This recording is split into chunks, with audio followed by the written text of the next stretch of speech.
10 દિવસમાં સતત ત્રીજી વખત પેટ્રોલ ડીઝલના ભાવમાં વધારો. પેટ્રોલ 83 પૈસા અને ડીઝલ 91 પૈસા મોંઘું. મિડલ ઈસ્ટ સંકટને કારણે ક્રૂડના ભાવમાં ઉછાળો.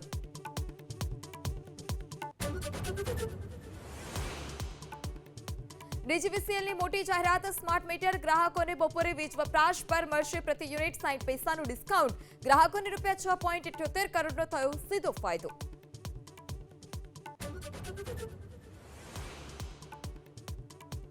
અમરેલી, ગીર સોમનાથ, નવસારી, વલસાડ સહિત ગુજરાતના 7 જિલ્લાઓમાં હળવા વરસાદની આગાહી. અમદાવાદ, ગાંધીનગર સહિત મધ્ય અને ઉત્તર ગુજરાતમાં ગરમીનો પ્રકોપ.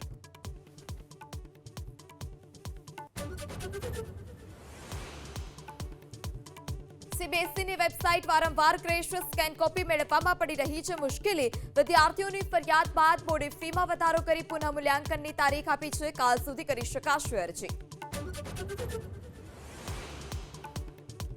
પ્રધાનમંત્રી મોદી આજે સવારે 11 વાગે 19મા રોજગાર મેળામાં વિડીયો કોન્ફરન્સના માધ્યમથી થશે સામેલ. 15,000થી વધારે યુવાઓને અપાશે નિમણૂક પત્ર.